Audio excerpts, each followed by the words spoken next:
Hi, my name's Jonathan Hicks. I'm back at the Dice Cup, and this evening I'm joined by Steve. Stevie.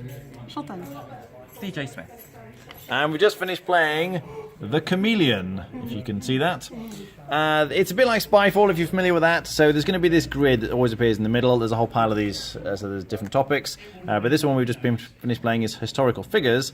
And everyone gets dealt out a card. And most of them look like this with a grid. You roll these 2 dice, and where these 2 things cross, so the 4 with the 5, gives us D2, so then everyone will be looking on here, D2, okay, it refers to Einstein, except that one person doesn't have the grid that everyone else has, they just have the Chameleon card, so they've got no idea out of all of these which is the correct one. And then everyone gets 30 seconds to try and think of a single word that will connect to the appropriate person, in this case, on the clue. So we all have a bit of time to think, it goes around, and then one at a time we all say our word. So in fact, I think we said hair and tongue, and someone said atom. Anyway, it went all the way around. And then you're trying to pick out somebody who didn't give a good word, effectively. So Steve, I think, what did you say? It's a tragedy. Tragedy, because he was looking at all these thinking, oh, quite a few of these were tragic in some way. But obviously Einstein wasn't tragic. So we immediately guessed that Steve was the Chameleon. However, he then gets a chance to work out who the correct person was. And because we said hair, tongue and atom, he was like, oh, it's Einstein.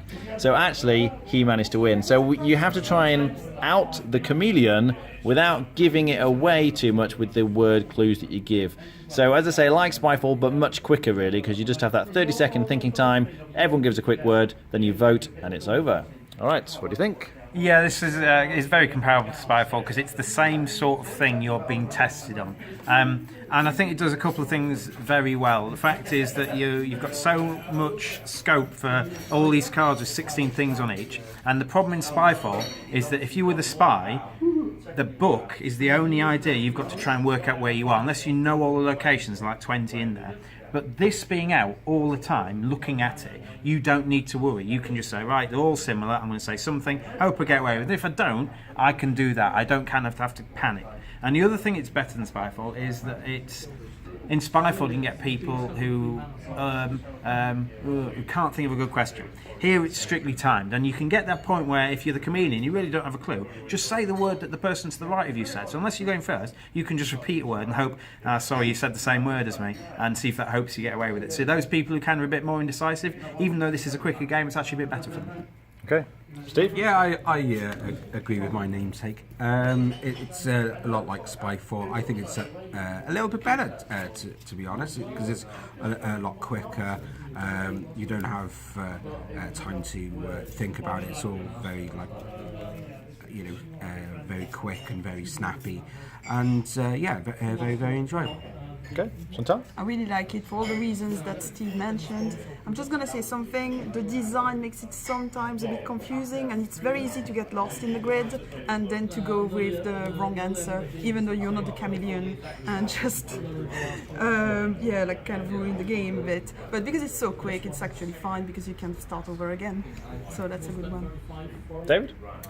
Yeah, it's fun. It's not my first choice of sort of game, but because it's quite quick, you can just do it at the end of the night. Nice little 5-10 minute game. They do have a scoring mechanism. I don't really have much interest in that. I just want to do a couple of rounds, play for a bit of fun in between a couple of games or at the end of the night. That's fine. Rating? Yeah, I give it a thumbs up. I'll go for a 7.